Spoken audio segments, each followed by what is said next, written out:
Olá, eu sou o Fernando Rocha e esse é o Na Medida do Possível, ou quase, um não manual sobre a vida saudável.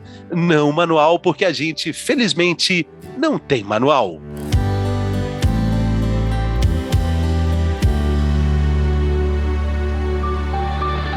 A síndrome do pânico, assunto do nosso episódio de hoje, atinge cerca de 280 milhões de pessoas no mundo todo. Os sintomas estão sempre ou quase sempre relacionados com crises de ansiedade, medo, taquicardia, calafrios, sentimentos de irrealidade. É uma doença que tira a qualidade de vida das pessoas. Nesse episódio, a gente vai falar de uma forma muito especial de enfrentar o problema. O uso de técnicas holísticas que tratam todo o organismo como uma parte única. Coração, mente, ossos, pulmão, intestino, tudo isso que forma esse conjunto único que somos cada um de nós. A psicanalista Bárbara Villani tem uma experiência fantástica de vida. Ela é do mundo e é de Minas Gerais. E tem ajudado muitas pessoas a reencontrar o caminho de plenitude. Bem-vinda! Olá, Fernando. Obrigada pela oportunidade de estar aqui mais uma vez, para falar de temas tão legais, tão pertinentes e úteis para muita gente. Exatamente. Como é que a gente parte assim do princípio de um tratamento de algo tão específico como uma crise de pânico, entendendo que, na verdade, a gente tem que tratar de tudo? Fica mais confuso para o paciente?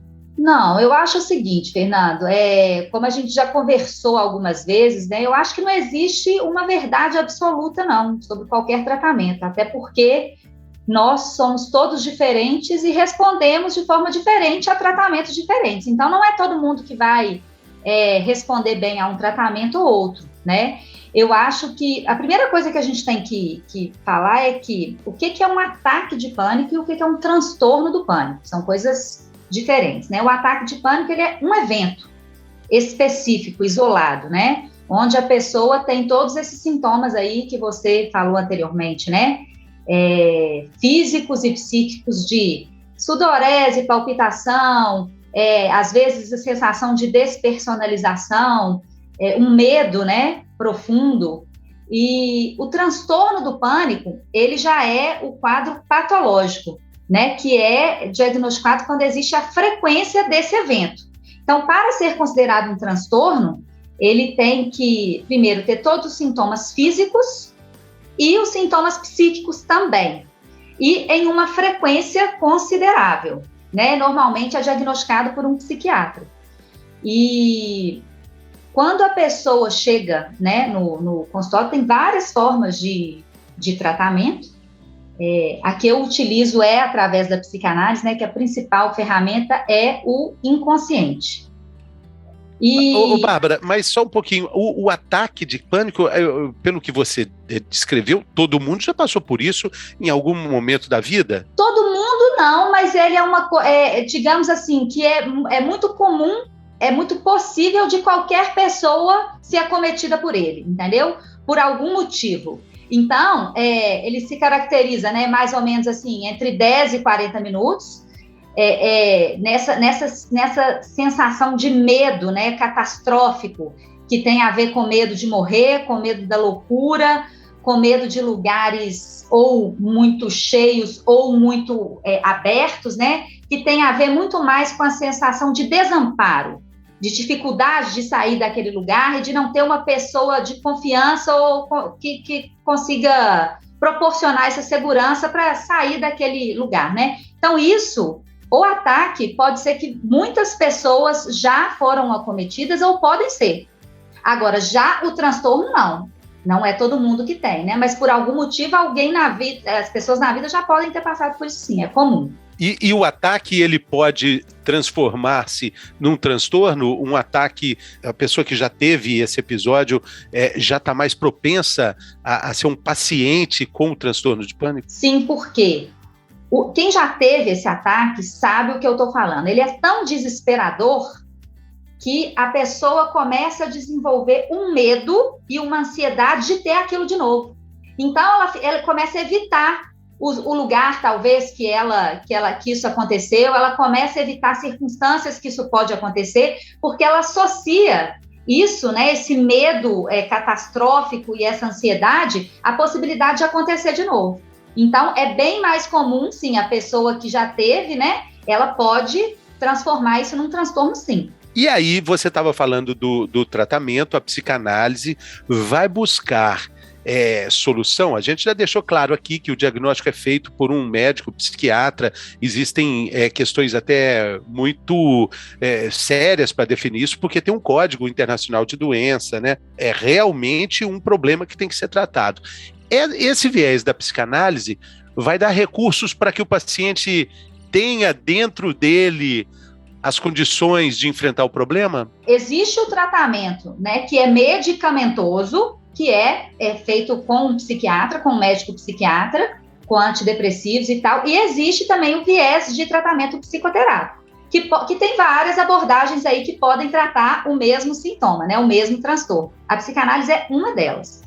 Então, dentro da psicanálise, ela se enquadra no tratamento psicoterápico, e a principal ferramenta de trabalho da psicanálise é o inconsciente da pessoa. Então, o que acontece? Quando a pessoa chega no consultório, ela chega desesperada porque ela não quer passar por aquilo de novo. E aí a gente começa num processo de investigação, né? Quando que aconteceu? Como que aconteceu? Aonde você estava e tal? E aí a pessoa começa a falar. Em um primeiro momento, ela não associa um evento específico ao ataque do pânico, não. Né? Igual, por exemplo, tem outros transtornos tipo o TEPT, que é o transtorno de estresse pós-traumático, que ele é associado diretamente, vamos supor, eu fui assaltado e depois que ocorreu esse assalto eu desenvolvi essa ansiedade. Ou alguém morreu e depois disso, existe um fato específico que a pessoa associa diretamente ao transtorno. O ataque de pânico não é assim. Normalmente, a pessoa não faz nenhuma ligação direta. E aí é esse processo de investigação. E aí, ao longo dessas sessões, ao longo dessas consultas, a gente vai descobrir juntos o que pode ter acontecido. E isso pode ter sido um fato até, sei lá, 1 ano e meio atrás, que a pessoa não faz nenhuma associação com aquilo. Aí, em um momento, ela tem um insight e fala assim, nossa, gente, mas você sabe que é aquilo e tal. Então, é um processo de descoberta, de investigação. Por quê? Aconteceu algum fato, e no momento que aconteceu o ataque, 1 ano depois, a pessoa pode ter revivenciado algum aspecto similar ao do dia lá do trauma, que tem a ver com cognição, tem a ver com ela pode ter visto alguma coisa, ela pode ter sentido alguma coisa, ela pode ter focado em alguma coisa, algum aspecto externo que pode ter proporcionado para ela essa memória, entendeu? Que é o gatilho, e ela não consegue fazer essa associação no primeiro momento. Então, o primeiro passo do processo de tratamento com a psicanálise é investigar esse gatilho.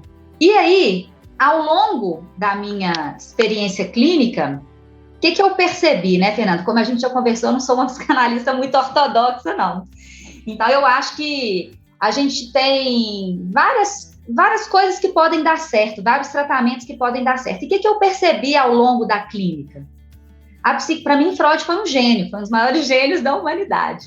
Mas a psicanálise é uma coisa que, às vezes, ela é lenta, é um processo lento. E por conta do nicho que eu trabalho, que é um nicho muito específico de público, né, que são executivos, empresários, pessoas do mundo corporativo, políticos, são pessoas, é um público que requer um resultado mais rápido. Trabalha com meta e resultado. Então, a psicanálise nem sempre ela consegue atender nesse prazo que a pessoa quer, nesse imediatismo que a pessoa quer. Então, por conta disso, eu fui buscar outras metodologias mais modernas que a psicanálise, que pudessem contribuir com o processo da pessoa que chega. E a PNL, eu descobri isso na PNL, que é a programação neurolinguística, né? Que para determinados tratamentos, para determinados casos, essas duas metodologias se encaixam muito bem. Porque uma vai fazer o processo de investigação, que é a psicanálise, que é trazer para a consciência o que eu não sabia ainda que existia, e a outra vai atuar na prática. Vou explicar o que é a PNL, né? A PNL, que é a programação neurolinguística, Ela é uma metodologia, né, uma ciência que ajuda o ser humano a obter melhores resultados na vida, tá? Então, como que surgiu a PNL? Foram dois caras, que é o Richard Bandler e o John Grinder, que era um matemático e um linguista, que começaram a estudar pessoas de sucesso em vários ramos diferentes, tá? Então, eles estudaram empreendedores, terapeutas, advogados, psicoterapeutas, hipnoterapeutas, e eles estudaram como que essas pessoas conseguiam obter os resultados da forma que elas conseguiam. Então, por exemplo, eles estudaram Walt Disney, que foi um dos grandes empreendedores aí da humanidade, né? O que o Walt Disney fazia, como que ele pensava, como que ele se comportava, como que ele falava, como ele se relacionava, quais eram as estratégias mentais que ele utilizava para obter os resultados que ele obtinha. Estudaram Milton Erickson, que é o pai da hipnose, estudaram Fritz Perls, que é o pai da Gestalt terapia, estudaram Virginia Satir, que era uma grande terapeuta familiar. Então, eles pegaram várias pessoas de sucesso, identificaram essas estratégias mentais que essas pessoas utilizavam, descodificaram essas estratégias e transformaram em técnicas e ferramentas que qualquer pessoa pudesse aplicar e obter resultados similares. Então, a PNL é isso. Aí, o que eu percebi com isso, né? Quando as pessoas chegavam e eu percebia que elas não conseguiam fazer essa associação direta com esse fato, depois que a gente conseguia achar esse gatilho, eu falava, beleza, e agora o que eu vou fazer com esse gatilho? O paciente chega no ponto X, ali no ponto zero, no marco zero, para desenvolver um caminho. Às vezes ela chega lá também pela hipnose, pode ser? Pode ser. Eu não sou especialista em hipnose, não, mas a hipnose pode ser uma forma de investigação também. É uma técnica que funciona para muita gente, né? Sim. Então, uma vez com esse gatilho aí consciente, esse gatilho é o quê? Foi alguma situação que a pessoa passou em algum momento da vida e que ela sentiu aquilo tudo. Medo, ansiedade, taquicardia, alguma sensação de despersonalização, todos esses sintomas, tá? E aí, qual que é a ferramenta que eu trago da PNL para esse gatilho? Eu levo a pessoa de novo a esse momento que ela viveu e eu peço, a técnica mais ou menos assim, né? Ela vai reviver aquele momento, então eu vou trazer para esse momento atual os mesmos sentidos do que ela viveu. As mesmas cores, o mesmo brilho, a mesma claridade, os mesmos sons, os mesmos cheiros, os mesmos sentidos. Então, tudo que eu conseguir trazer, despertar de elementos que me tragam esse momento, eu vou trazer. Eu tiro a pessoa desse estado. Eu vou colocar ela de novo em um estado que é o seguinte, eu vou pedir para ela me falar uma outra ocasião que ela sentiu exatamente o oposto. Que ela sentiu alegre, segura, feliz, alguma situação muito feliz da vida dela. E pego todos esses elementos de novo. Cheiro, cores, brilho, ambiente, claridade, tudo que eu puder trazer, sons, tudo que eu puder trazer de elementos. Aí eu vou ter elementos que ela associou com uma coisa ruim, elementos que ela associou com uma coisa boa, com um momento bom. Em um terceiro momento, eu vou voltar a esse momento de angústia que ela teve, mas eu vou tirar os elementos e vou trocar pelos elementos bons. Então, por exemplo, se a pessoa estava, vamos supor que o momento ruim que ela pensou que é o gatilho, foi dentro de um cinema, sei lá. O cinema, ele é escuro, ele tem uma tela grande, ele tem um som alto e tal. Eu vou mudar os elementos desse ambiente, eu vou mudar as cores, eu vou mudar os sons, eu vou mudar os sentidos, eu vou mudar tudo, de forma que todos esses elementos bons, positivos, entrem nessa situação gatilho que foi um problema. E aí a pessoa, ela enxerga, é impressionante, porque quando a pessoa está vivendo aquilo, quando ela está participando daquele processo, ela está de olho fechado e revivendo. A gente consegue perceber na face dela como que ela está mudando aquela experiência.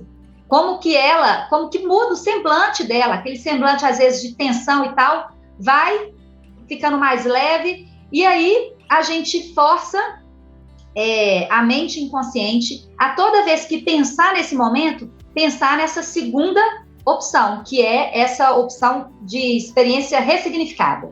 Todas as vezes do dia que essa pessoa lembrar disso, ela vai lembrar da segunda opção. Por quê? Porque a nossa mente inconsciente, ela processa por emoção e por repetição. Uma vez que eu consigo transformar a emoção dela nessa técnica de angústia, de medo, de ansiedade, para leveza, alegria ou o que for, a emoção eu consegui. Então, eu preciso repetir essa emoção mais vezes para que todos os circuitos neurais cerebrais consigam, como se fosse transformar aquilo num hábito. Entendeu? Agora, para os nossos ouvintes que já tiveram algum episódio ou estão lutando contra esse transtorno de pânico, qual é a dica que fica? Quais são as questões que precisam ser entendidas em um momento assim, que é, né, sabidamente de completo desespero e descontrole também? O que dá para pensar de positivo num momento assim? A primeira coisa a pessoa que ela sofre do ataque de pânico ou do transtorno de pânico, ela tem pensamentos específicos, né, que a gente chama de pensamentos automáticos, que normalmente são associados a alguns temas: a morte, a loucura, ao descontrole e a agorafobia, que é o medo de lugares vazios. Então, assim, essa pessoa, ela pensa: eu vou morrer, eu vou ter um ataque cardíaco aqui e ninguém vai me salvar. Vamos supor, se ela estiver dirigindo, ela pensa: eu vou perder o controle, eu vou bater o carro e vou morrer. Eu não vou conseguir respirar, meus órgãos não estão mais funcionando bem, então eu vou morrer porque eles vão parar ou eles vão entrar em colapso. E aí quando ela começa a pensar nisso, naturalmente você tem uma resposta fisiológica do corpo, que é a alteração cardiovascular, você tem alteração da sua respiração, sudorese, tremor. E por conta disso, a sua respiração muda. A sua respiração ela fica mais curta e mais rápida. E isso gera uma disfunção, um desequilíbrio, vamos colocar assim, de oxigênio e gás carbônico. Isso dá uma sensação de despersonalização, que é tipo uma loucura. Assim, a pessoa fala: eu sou mesmo quem que eu sou? Quem que eu sou? Ela fica meio perdida, meio confusa. E isso é desesperador. O que ela precisa entender é que ela não vai morrer disso. Claro que o diagnóstico do transtorno do pânico, ele tem que ser dado após a exclusão de outras questões físicas que podem ser similares, assim, questão de tireoide, hipotireoidismo, hipertireoidismo, que são casos clínicos que podem parecer, assim, ser similares a alguns sintomas e confundir. Então, uma vez que é descartado tudo isso, né, e que foi diagnosticado o transtorno do pânico, ela não vai morrer daquilo, ela não vai morrer naquele lugar. Essa sensação, ela vai durar de 10 a 40 minutos. Então, o que ela tem que fazer naquele momento se ela estiver dirigindo um carro, por exemplo, imediatamente parar em algum lugar seguro e respirar. Se ela estiver em pé, andando na rua, ela procurar um lugar para ela sentar mais calmo E a forma mais eficaz disso passar naquele momento do desespero é a respiração. Ela retomar a respiração, que a gente chama de respiração pelo diafragma, né? Você coloca uma mão no peito e uma mão aqui no abdômen, e você inspira e tenta movimentar apenas o abdômen, sem fazer uma distensão aqui no peito. E você inspira e expira de forma lenta. Por quê? Isso vai fazer com que os níveis de oxigênio e gás carbônico eles se tornem equilibrados no cérebro e você vai voltando, você vai reestabelecendo. Então, ela precisa ter consciência que, apesar do desespero, ela não vai morrer ali, que isso vai passar, o pico vai ser 10 minutos, mas vai passar, e que essa respiração é a principal, é a forma mais eficaz, vamos falar assim, naquele momento dela conseguir sair daquele desespero. E após isso, buscar ajuda, né? Buscar ajuda médica, né? Buscar ajuda psicoterápica, independente do que seja, porque precisa ser tratado. Exatamente, tratado com pessoas que entendam do assunto, com responsabilidade, sem preconceito, porque quando a gente fala de uma perna quebrada, quando a gente fala de uma gastrite, a gente vai procurar um médico e vai tomar remédio para curar esse problema, mas quando a gente fala de problemas mentais, existem sérios preconceitos que a gente precisa acabar com eles. Bom, minha querida Eu agradeço muito sua participação, Bárbara. Foi fantástico aí. Obrigado pela gentileza, pela generosidade aí do seu tempo. Valeu demais. Muito obrigado você, Fernando, pela oportunidade. Espero nos vermos em breve. Com certeza. Valeu, pessoal. Muito obrigado pela companhia. Até a próxima.